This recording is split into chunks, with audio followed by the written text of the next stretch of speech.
आज हम लोग मेटलर्जी चैप्टर के बारे में पढ़ने जा रहे हैं। इस चैप्टर में हम लोग मेटल एक्सट्रैक्शन का तरीका पढ़ेंगे, कैसे हम लोग ओर से मेटल का एक्सट्रैक्शन करते हैं।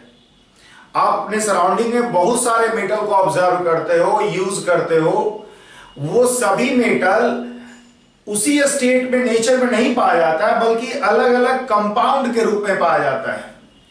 तो उन कंपाउंड से मेटल को एक्सट्रैक्ट करने का कुछ तरीका होता है। उसी तरीके को हम लोग क्या कहते हैं? मेटलर्जी कहते हैं।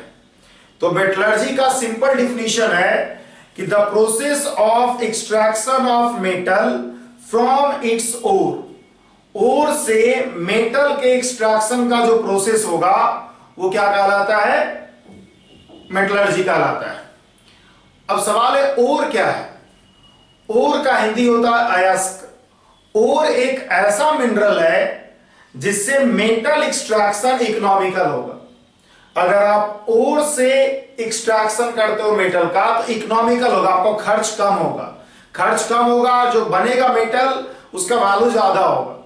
अगर आपको 100 रुपीज खर्च हो रहा है तो जो मेटल बन रहा है वो 1000 रुपीज का बनेगा, एंड उससे ज्यादा का बनेगा। जो भी बनेगा पॉइंट 100 रुपीज से ज्यादा का बनना चाहिए, इकोनॉमिकल होना चाहिए। ठीक है।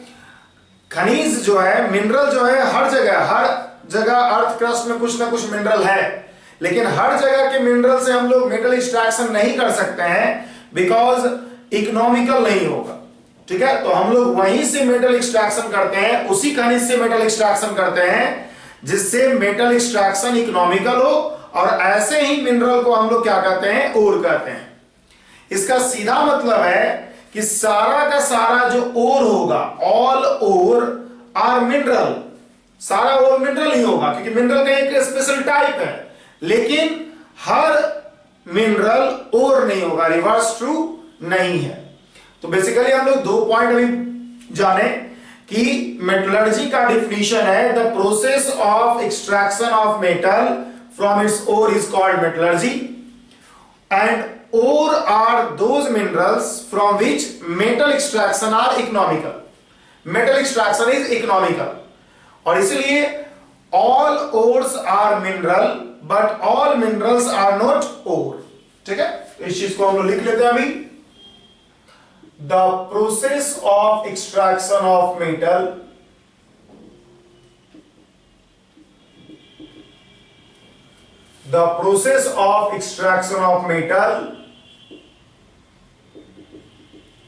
from its ore is called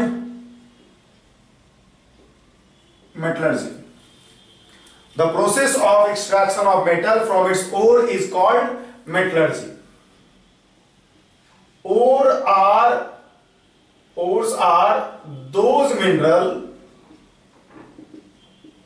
are those minerals from which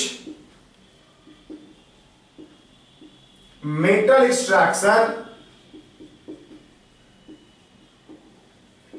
extraction is economical.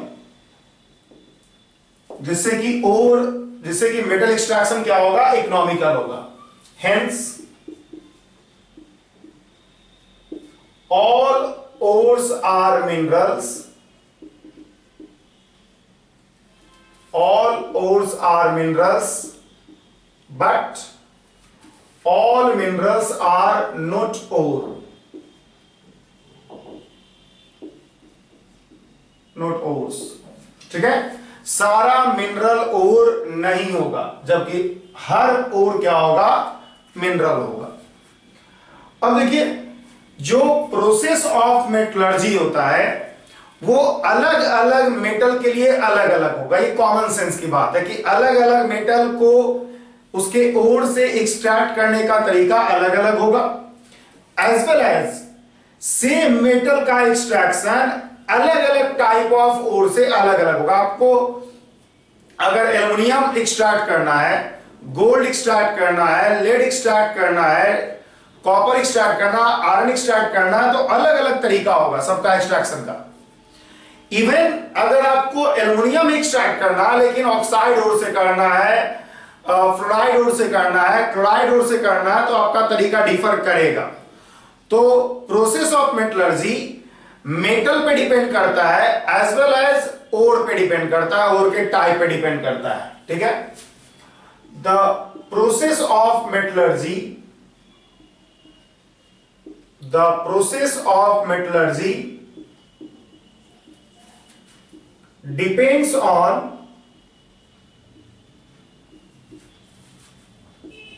type of ore as well as on type of metal, on type of metal का हो या मेटल का हो। एक तरह के मेटल का एक तरह से भी करते हैं, ऐसा भी होता है, मेटल का थोड़ा थोड़ा डिफर भी करेगा, ये भी होगा। ऑन टाइप ऑफ मेटल का हो या सिंपली मेटल का हो। ठीक है, तो प्रोसेस ऑफ मेटलर्जी जो होगा टाइप ऑफ ओर पे डिपेंड करता है एज वेल एज मेटल पे डिपेंड करता है। हालांकि सम जनरल स्टेप इन्वॉल्व होता है हर तरह के एक्सट्रैक्शन में। उसी जनरल मेथड को हम लोग सबसे पहले पढ़ेंगे इस चैप्टर में। इस चैप्टर में हम लोग सबसे पहले general method of extraction of metals पढ़ेंगे and then after we will study about a specific detail of different types of metal का extraction, a specific detail of extraction of different types of metal and then after we will study about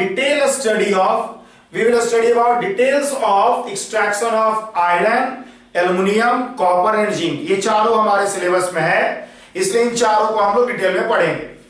लेकिन शुरुआत में हम लोग general method of extraction of metal पढ़ने जा रहे हैं, जिसमें कि 4 स्टेप इन्वॉल्व होगा।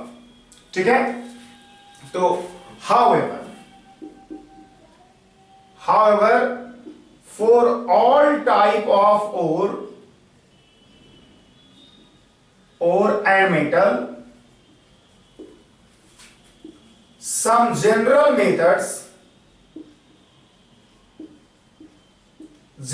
method of metallurgy, some general methods of metallurgy are applicable,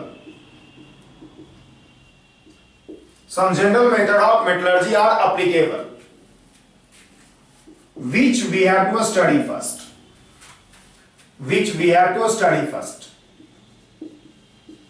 जिसको कि हम लोग को सबसे पहले पढ़ना है इस चैप्टर में।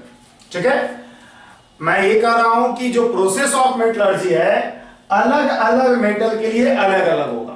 ठीक है, लेकिन और टाइप ऑफ ओर पे भी अलग अलग होगा, लेकिन सभी मेटल के लिए ऑलमोस्ट एक जनरल स्टेप फॉलो होता है। उस जनरल स्टेप को ही हम लोग सबसे पहले इस चैप्टर में पढ़ने जा रहे हैं। ठीक है, हमने मेटल बताया कि टाइप ऑफ मेटल पे डिपेंड करेगा as well type of ore पे डिपेंड करेगा। मेटल तो आप समझते होंगे, बहुत सारा मेटल आप जाने होंगे, सुने होंगे, लेकिन ओर का क्या टाइप? तो एक्चुअल में ओर को हम लोग बेसिकली 5 टाइप में डिवाइड कर सकते हैं, डिपेंडिंग अपॉन ये किस कंपाउंड के फॉर्म में है। मेटल किस कंपाउंड के फॉर्म में है ओर में, इसी के आधार पे ओर को 5 तरीके से डिवाइड किया जाता है। तो there are 4 types of ore. सबसे पहले हम लोग ओर का टाइप पढ़ लेते हैं। There are 5 types of ore, not 4 types of ore, there are 5 types of ore. Ore का 5 टाइप हम लोग लिखेंगे। सबसे पहले लिखेंगे ऑक्साइड ओर। ठीक है, ऑक्साइड ओर में क्या होगा? मेटल्स प्रेजेंट होगा in the form of their oxide. ठीक है, तो मेटल्स आर प्रेजेंट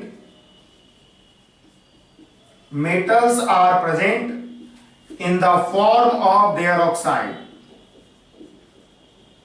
उनके ऑक्साइड्स के रूप में मेटल्स प्रेजेंट होगा। जैसे कि आप लिख सकते हो बॉक्साइट Al2O3 2H2O। ठीक है, कोरंडम, ठीक है, Al2O3, alumina Al2O3, formula same है लेकिन स्ट्रक्चर अलग अलग होता है। हेमाटाइट Fe2O3, ठीक है, जिंकाइट जेडनो, टीनस्टोन, कैसेटराइट जिसको बोलते हैं, SnO2। तो ये सभी जो है ऑक्साइड और का कुछ एग्जांपल हमने आपको लिखा। एक बात गौर करने लायक है कि oxides ore are the most abundant ore in earth crust because oxygen is the most abundant element in earth crust. ठीक है, ऑक्साइड ओर जो होता है सबसे ज्यादा एबंडेंट ओर है अर्थ क्रस्ट में, बिकॉज ऑक्सीजन जो है मोस्ट एबंडेंट एलिमेंट होता है। ठीक है, नोट में करके लिख सकते हैं इस चीज को कि oxide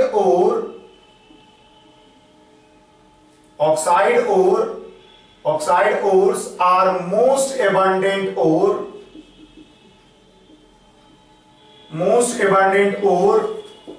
in earth crust because oxide ore जो होगा मोस्ट एबंडेंट ओर होगा in earth crust because oxygen is the most abundant element. Oxygen is the most abundant element, most abundant element in earth crust. Earth crust में सबसे ज्यादा पाया जाने वाला element जो होता है ऑक्सीजन ही होता है। Then after silicon, then after aluminium. ये जो है कुछ सबसे ज्यादा पाया जाने वाला एलिमेंट्स, ऑक्सीजन सबसे ज्यादा, उसके बाद सिलिकॉन, उसके बाद एल्युमिनियम। अगर आप बोले सबसे ज्यादा मेटल कौन पाया जाता है तो aluminium will be the correct answer. ठीक है, आगे हम लोग पढ़ते हैं। दूसरा है सल्फाइड ओर। तो metals are present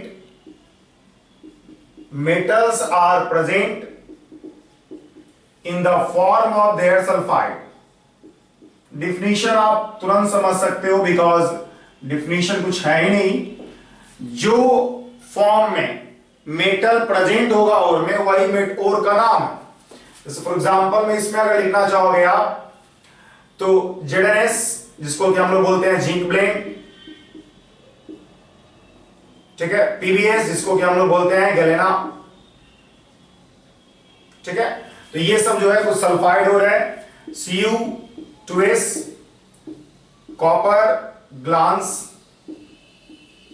ठीक है, CuFeS2, कॉपर पायराइट। ये सब जो है सल्फाइड ओर का एग्जाम्पल है।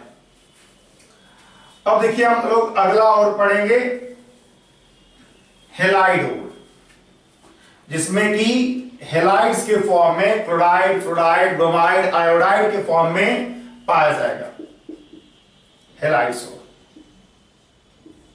तो मेटल्स आर प्रेजेंट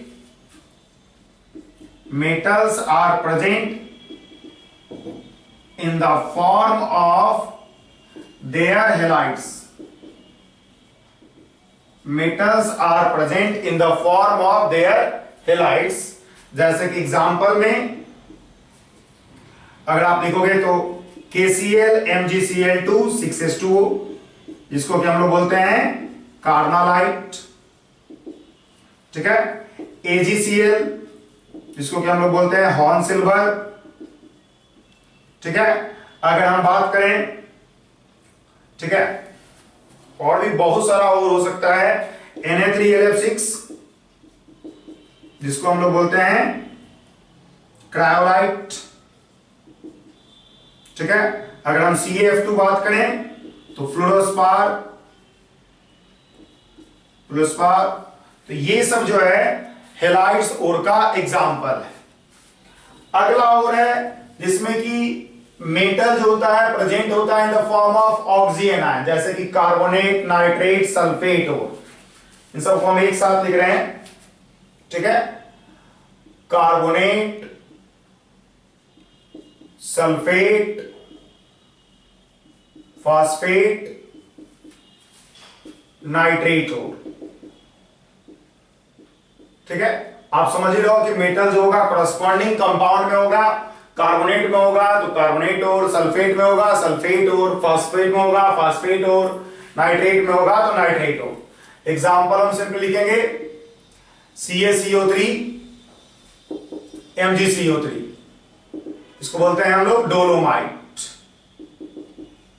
MgCO3 अगर सिंपली रहा इसको हम लोग बोलेंगे मैग्नेसाइट। MgSO4 7H2O को हम लोग क्या बोलेंगे? इप्सोमाइट या इप्सम सॉल्ट। MgSO4 7H2 को हम लोग क्या बोलेंगे? इप्सम सॉल्ट बोलेंगे। ठीक है। Ca3PO4 का होल 2, CaF2 को हम लोग क्या कहेंगे? फ्लोरेपेटाइट। ठीक है। KNO3 Indian saltpetre, saltpetre. NNO3 Chile saltpetre. तो डिपेंडिंग अपॉन जिस तरह का कंपाउंड होगा उस अनुसार का नाम होगा और का Chile saltpetre, saltpetre. और पांचवा और होता है नेटिव ओर। पांचवा और होगा नेटिव ओर। नेटिव ओर ऐसा और होता है जिसमें एलिमेंट्स फ्री स्टेट में पाया जाता है, और ऐसा और उन सभी एलिमेंट के लिए, उन सभी मेटल के लिए पाया जाता है जो कम रिएक्टिव है, जैसे गोल्ड, प्लेटिनम, सिल्वर, ये सब के लिए। तो मेटल्स आर प्रेजेंट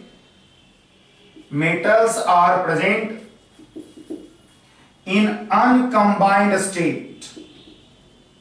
अनकंबाइंड स्टेट में मेटल प्रेजेंट होता है जिसको कि हम लोग क्या कहते हैं? नेटिव ओर कहते हैं। जैसे कि gold, silver, platinum, Nobel metal. Nobel metal मतलब कम reactive metals.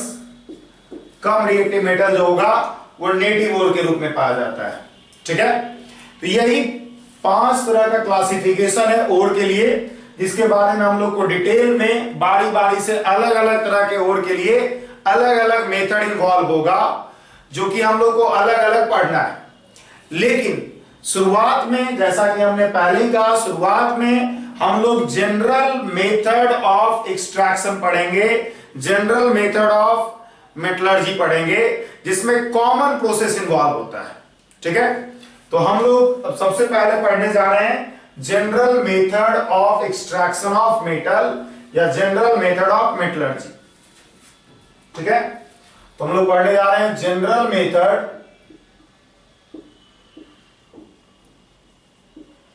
Of metallurgy. Metallurgy का जनरल मेथड पढ़ने जा रहे हैं। क्या जनरल मेथड होगा मेटलर्जी का? देखिए, मेटलर्जी का जनरल मेथड में 4 स्टेप इन्वॉल्व होता है। पहला होता है concentration of ore. Concentration of ore में हम लोग ओर को प्यूरिफाई करते हैं।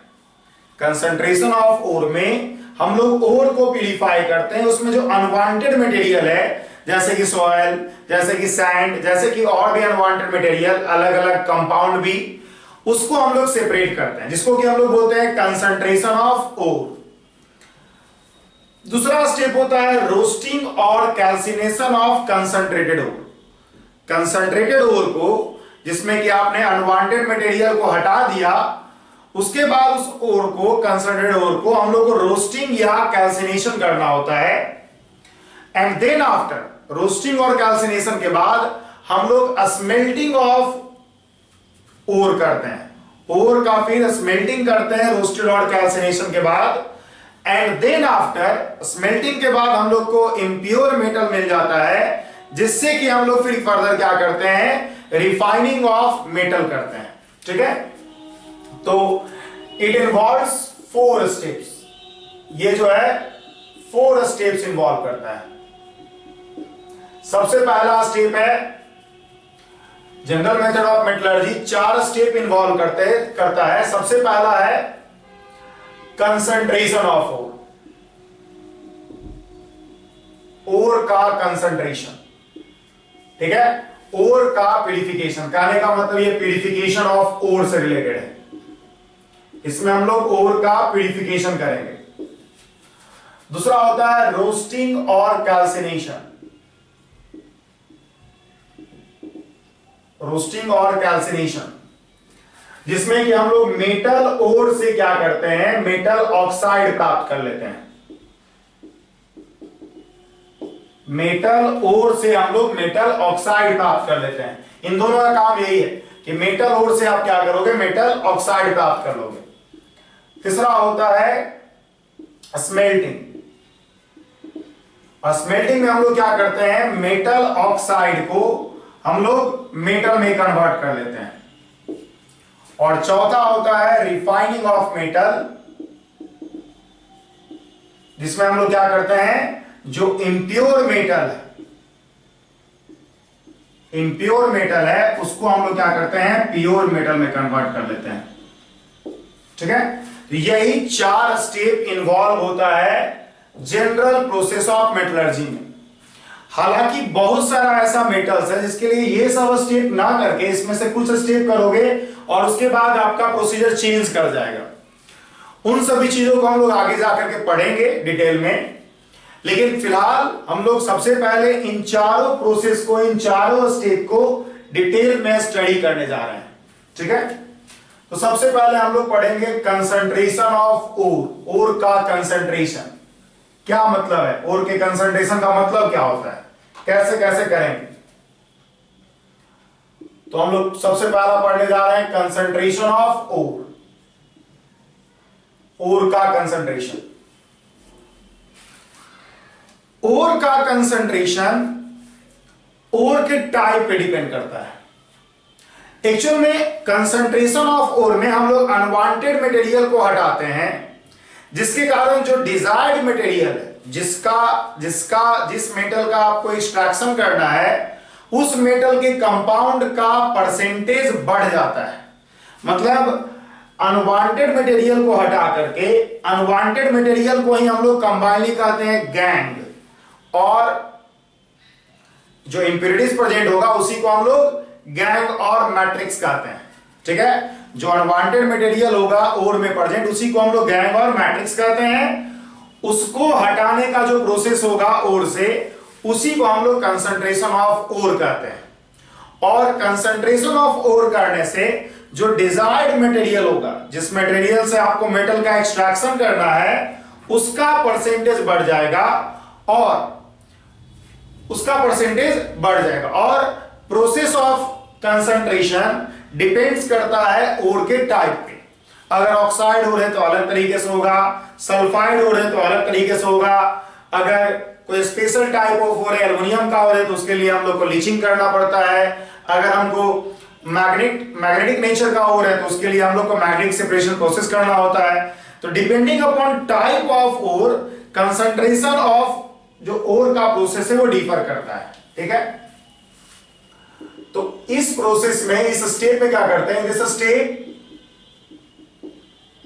अनवांटेड मटेरियल जिसको कि हम लोग कहते हैं गैंग और मैट्रिक्स, इसको हम लोग कहते हैं गैंग और मैट्रिक्स, आर रिमूव्ड फ्रॉम ओर।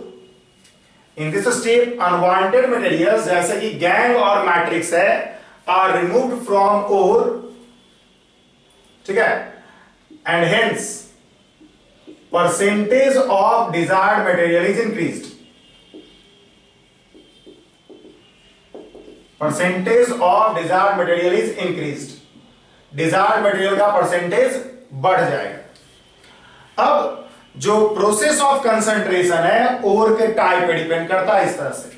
ठीक है, the process of concentration of ore, concentration of ore depends on its type।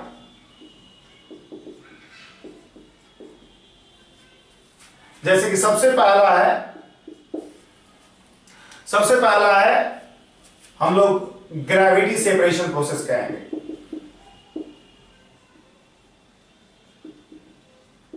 Gravity separation process कहेंगे, इसी को लेविगेशन भी कहा जाता है, इसी को लेविगेशन भी कहा जाता है। ये बहुत आसान है, बहुत कॉमन प्रिंसिपल पे बेस्ड है। इस मेथड में हम लोग क्या करते हैं, ओर पे jet of air, jet of air मतलब एयर का एक प्रवाह, एयर का एक स्ट्रीम, या जेट ऑफ वाटर पास करते हैं, जिससे कि जो हल्का होगा, जो इंप्योरिटीज हल्का होता है वो दूर चला जाता है, एयर और वाटर के साथ बह जाता है, जबकि जो हैवियर पार्टिकल है, जो ओर का पार्टिकल है, जो डिजायर्ड मटेरियल है, वो नीचे रह जाएगा। ठीक है, एकदम कॉमन प्रोसेस है, इसमें कुछ है नहीं।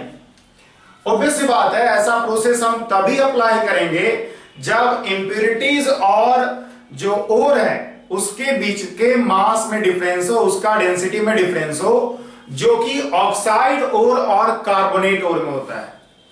ऑक्साइड ओर और कार्बोनेट ओर में मास ऑफ, जो कह सकते हो, ओर और मास ऑफ इंप्योरिटीज क्या होता है, अलग अलग होता है, मतलब अच्छा खासा डिफर करता है, जिसके कारण से हम लोग ये प्रोसेस यूज करते हैं इन दोनों ओर के लिए। ठीक है, तो this process is used for oxide ore and carbonate ore.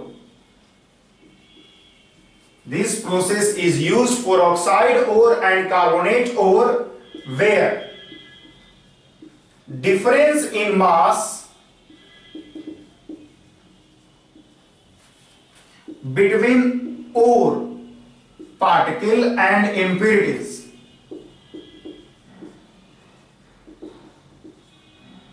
is large। जहां पर impurities के मास में और और पार्टिकल्स के मास में अच्छा खासा डिफरेंस। जब दोनों के डिफरेंस होगा तो हम कर सकते हैं, इसमें क्या करते हैं, इन this process A jet of air और वाटर इज पास्ड ओवर और which separate ore particle from impurities, जो कि क्या करेगा, ओर पार्टिकल्स को इंप्योरिटीज से सेपरेट कर देगा। आपके पास, आपने क्या किया, ओर यहां पे डाला,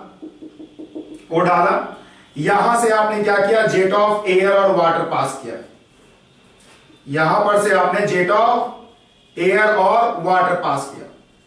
जब आप ओर पार्टिकल यहां पे ऐड करोगे तो क्या होगा, जो इंप्योरिटीज होगा वो दूर चला जाएगा, ये इंप्योरिटीज हुआ जो दूर चला गया, और जो ओर पार्टिकल होगा वो क्या होगा, नीचे जम जाएगा, ओर पार्टिकल यहीं पे रह जाएगा। जबकि इंप्योरिटीज जो होगा एयर और वाटर के स्ट्रीम के साथ, जेट के साथ क्या होगा, दूर चला जाएगा। ठीक है, तो बहुत सिंपल प्रोसेस है। ग्रेविटी सेपरेशन प्रोसेस में या लेविगेशन, दोनों एक ही चीजें हैं। दोनों में बस बात यही है कि हम लोग जेट ऑफ एयर और वाटर पास करेंगे, जिससे हैवियर और नीचे रह जाएगा, कम दूर भागेगा, जबकि हैवियर जो लाइटर इंप्योरिटीज है वो बहुत दूर चला जाएगा। और इस तरह से आप ओर और इंप्योरिटीज को अलग अलग कर लिए। ठीक है, बहुत आसान प्रोसेस। अब देखिए, दूसरा एक प्रोसेस हम लोग कंसंट्रेशन ऑफ ओर में करते हैं।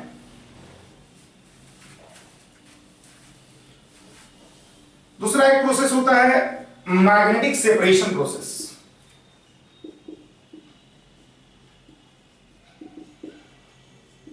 दूसरा एक प्रोसेस होता है मैग्नेटिक सेपरेशन प्रोसेस। इस प्रोसेस के थ्रू हम लोग ऐसे ओर का कंसंट्रेशन करते हैं जिसमें आइदर इंप्योरिटी और ore is of magnetic nature, जैसे कि आयरन ओर के लिए करेंगे, टंगस्टन ओर के लिए करेंगे। इसमें क्या होगा, या तो इंप्योरिटीज या तो ओर क्या होगा, मैग्नेटिक नेचर का होगा। ठीक है, तो this method is used for ore in which either ore or impurities are magnetic in nature. Magnetic in nature, जैसे फॉर एग्जांपल के लिए आप यूज करोगे आयरन ओर के लिए, और आयरन ओर के अलावा आप यूज करते हो किसके लिए, टंगस्टन ओर के लिए, टंगस्टन ओर के लिए हम लोग यूज करते हैं। ठीक है, इसमें करते क्या है, इन दिस प्रोसेस, इस प्रोसेस में हम लोग करते क्या है, ओर को पास किया जाता है एक रोटेटिंग मैग्नेटिक बेल्ट पर, ओर को पास किया जाता है एक रोटेटिंग मैग्नेटिक बेल्ट पर, जिसके पे अगर आप ओर ऐड करोगे, ओर पार्टिकल ऐड किया आपने, और आपने इस पे डाला, तो जो नॉन मैग्नेटिक नेचर का होगा वो क्या होगा, दूर चला जाएगा। जो नॉन मैग्नेटिक नेचर का होगा वो दूर चला जाएगा, और जो मैग्नेटिक नेचर का होगा वो चूंकि इससे जुड़ा होगा तो क्या होगा, यहीं पे आकर के प्रिसिपिटेट, यहीं पे आके जमेगा, यहीं पे आके गिरेगा, जबकि नॉन मैग्नेटिक नेचर का होगा वो दूर चला जाएगा। तो इसमें हम लोग क्या करते हैं, ओर पार्टिकल को पास करते हैं over rotating magnetic belt.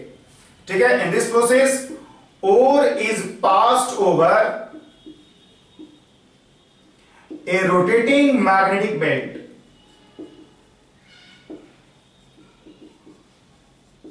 ore is passed over a rotating magnetic belt। ठीक है, a rotating magnetic belt which separate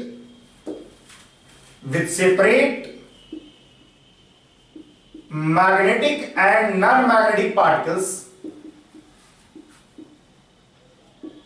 which separate magnetic and non-magnetic particles। जो मैग्नेटिक और नॉन मैग्नेटिक को क्या करेगा, अलग अलग कर देगा। जो मैग्नेटिक होगा यहीं पे रहेगा, जबकि नॉन मैग्नेटिक जो होगा वो क्या होगा, दूर चला जाएगा। तो इस तरह से आप क्या कर सकते हो, मैग्नेटिक सेपरेशन प्रोसेस की मदद से आप लोग एक ऐसे ओर का जिसमें या तो ओर या तो इंप्यूरिटीज, दोनों में से कोई भी अगर एक मैग्नेटिक नेचर का हुआ तो आप इस तरह के प्रोसेस को अप्लाई कर सकते हो। ठीक है, तीसरा प्रोसेस हम लोग पढ़ते हैं फ्रोथ फ्लोरेशन प्रोसेस, जो कि इंपॉर्टेंट है ज्यादा और इसको समझना है। तीसरा प्रोसेस होता है froth फ्लोरेशन process.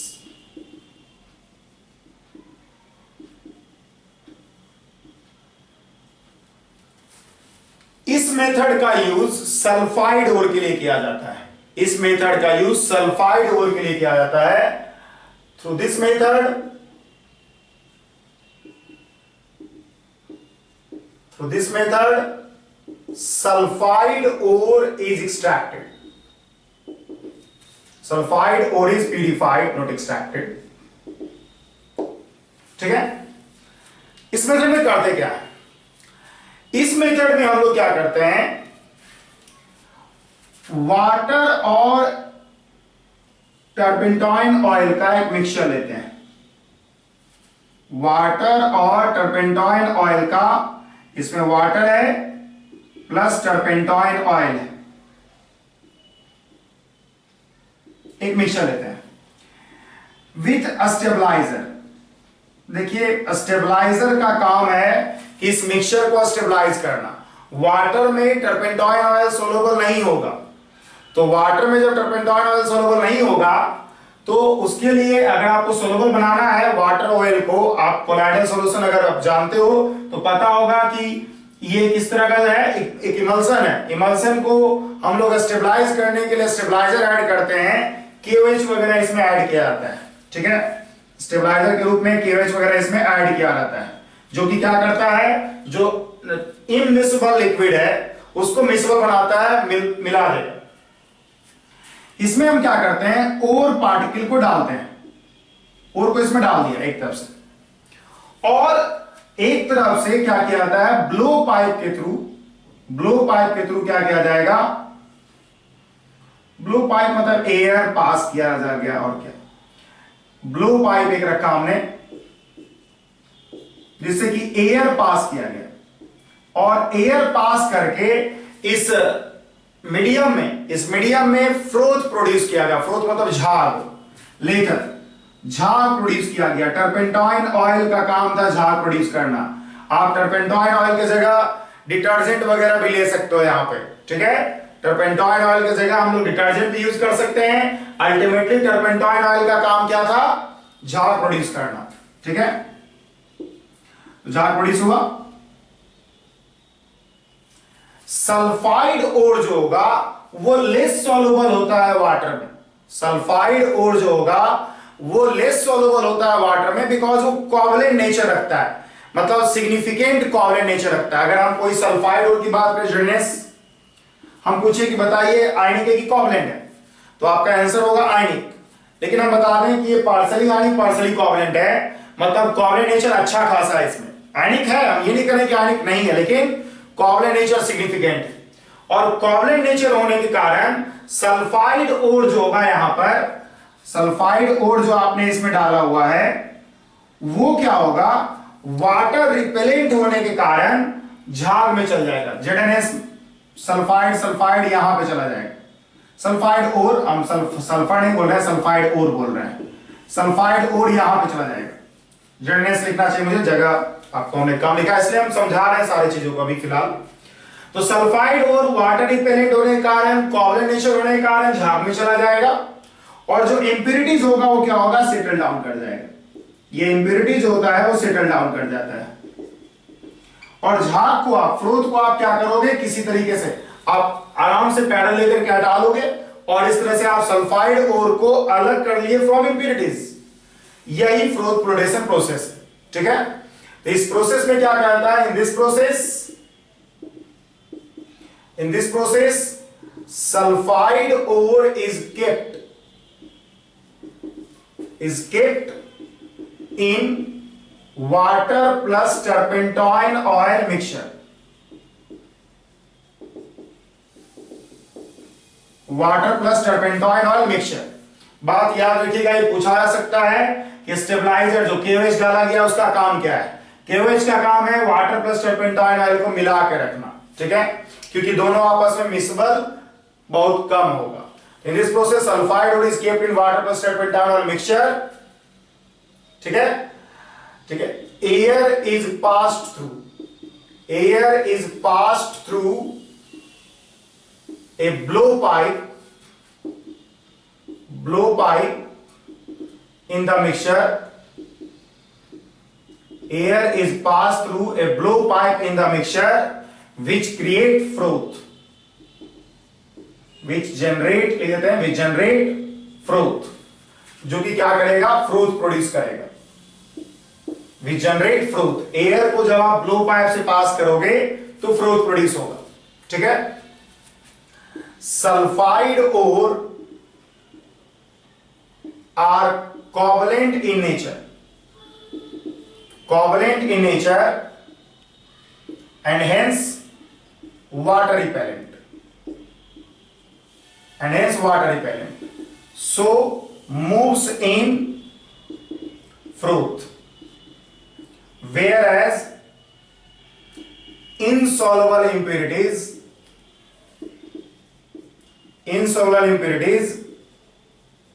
are precipitated,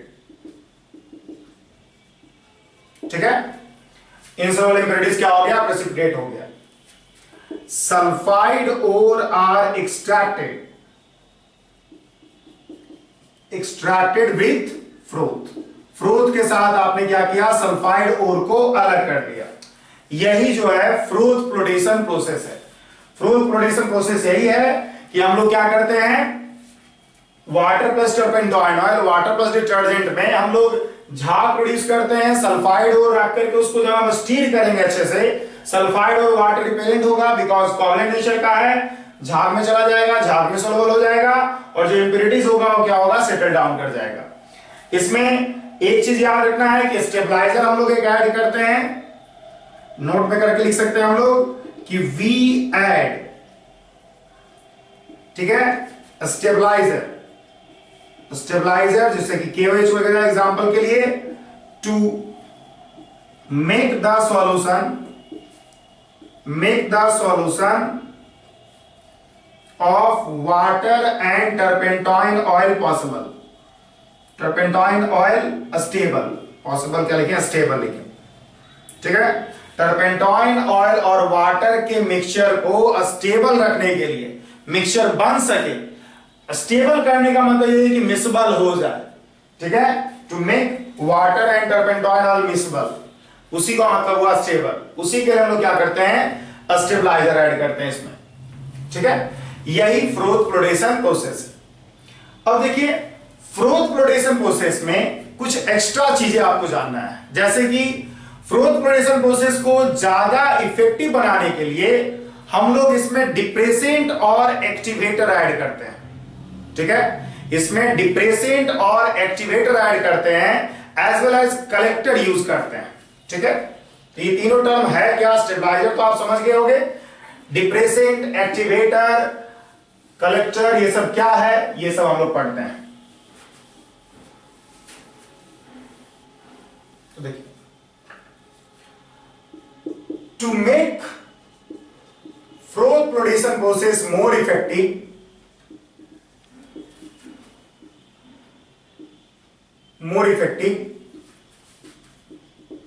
we add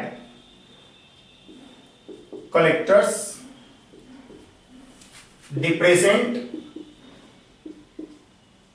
and activators।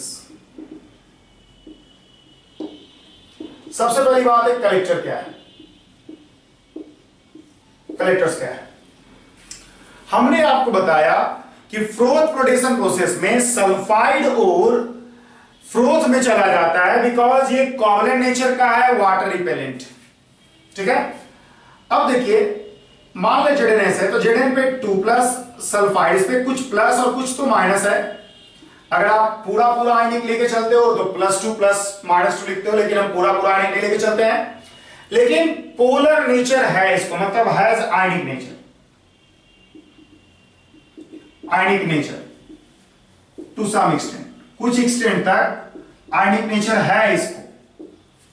और हमने बताया कि कोवलेंट होगा तो फ्रोथ में आसानी जाएगा, बिकॉज फ्रोथ जो है बना हुआ है टर्पेंटॉइन ऑयल का, और टर्पेंटॉइन ऑयल मतलब ऑर्गेनिक लिक्विड है, जिसके कारण से फ्रोथ जो होगा वो नॉन पोलर सॉल्वेंट का बना हुआ है, और नॉन पोलर सॉल्वेंट का बना हुआ है, इसमें कोवलेंट कंपाउंड उसमें जाएगा। वाटर एक पोलर सॉल्वेंट है जिसमें कि आयनिक कंपाउंड रहेगा, तो अगर हम इसका आयनिक नेचर, इसका पोलर नेचर हटा दें, ठीक है, तो कलेक्टर्स का काम क्या है, कलेक्टर्स का काम है कि जो डेल्टा प्लस है और डेल्टा माइनस है, इससे अपने आप को जोड़ लेना। ये डेल्टा प्लस डेल्टा माइनस से अपने आप को जोड़ लेना। ठीक है, ठीक है, तो the polar nature of sulphide ore is decreased by use of collector, and hence they easily move into froth, froth में आसानी से जाएगा। तो कलेक्टर का काम यही है कि जो पोलर पार्ट है सल्फाइड ओर का, उससे अपने आप को अटैच कर लेना, और इसलिए सल्फाइड ओर को ज्यादा वाटर रिपेलेंट बना देना, और इसलिए जो होगा आसानी से सल्फाइड और फ्रोथ में चला जाएगा। ठीक है, तो collectors attach themselves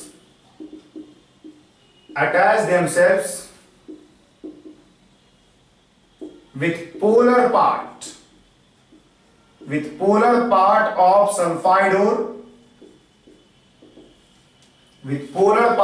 sulfide ore, and make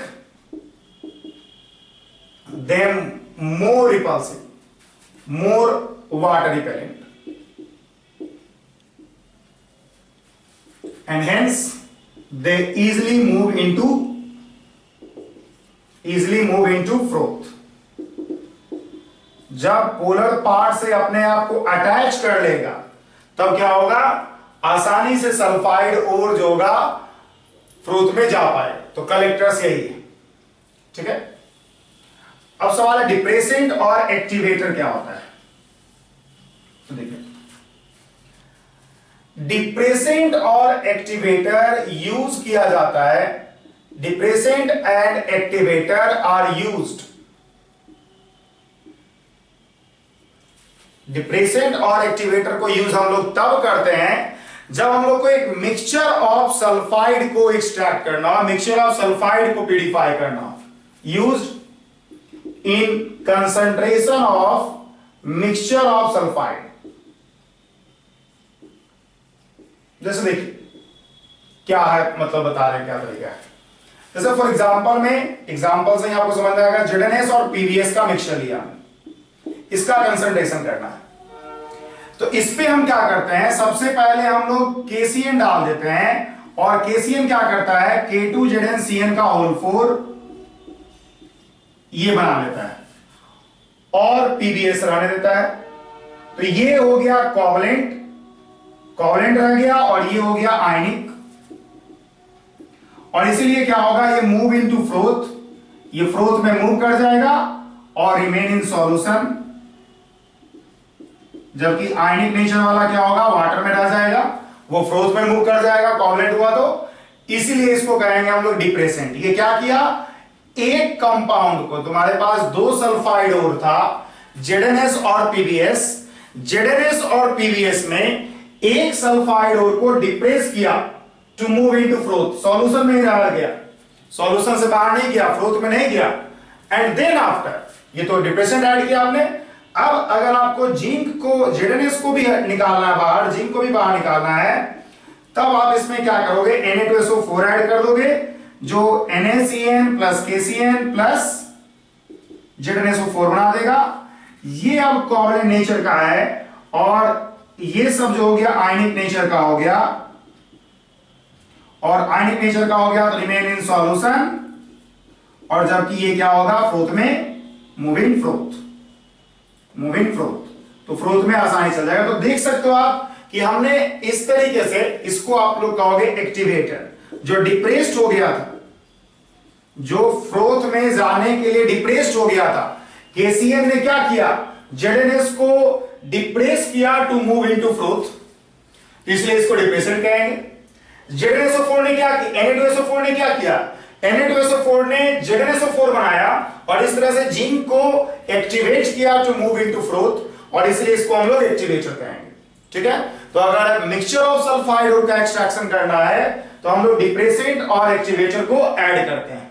ठीक है, यही जो है कंसंट्रेशन ऑफ ओर का तरीका है। हमने 3 तरीका पढ़ा, gravity separation process, magnetic separation process और फ्लोथ प्रोडेशन प्रोसेस। इसके अलावा एक और तरीका है जिसको कि हम लोग बोलते हैं लीचिंग, जो हम लोग पढ़ेंगे इन एक्सट्रैक्शन ऑफ एल्युमिनियम। हम लोग को लास्ट में detail study of extraction of aluminium करना है, उसमें लीचिंग पढ़ेंगे। देखिए, अभी तक जो भी हमने कंसंट्रेशन ऑफ ओर का प्रोसेस बताया था, चाहे ग्रेविटी सेपरेशन हो, मैग्नेटिक सेपरेशन हो, या फिर फ्लोथ प्रोडेशन हो, इन तीनों में फिजिकल प्रॉपर्टीज के आधार पे हमने सेपरेशन किया था। मास ज्यादा है, कम है, मैग्नेटिक है, नॉन मैग्नेटिक है, सोलुबल कहां होगा, नहीं होगा, इसके आधार पे किया था। तो कंसंट्रेशन ऑफ ओर जो है फिजिकल प्रॉपर्टीज के आधार पे ही किया जाता है। हालांकि लीचिंग जो है एक ऐसा कंसंट्रेशन ऑफ ओर का प्रोसेस है जो केमिकल नेचर ऑफ ओर पे डिपेंड करता है। ठीक है, तो it is a chemical process of concentration of ore, which is used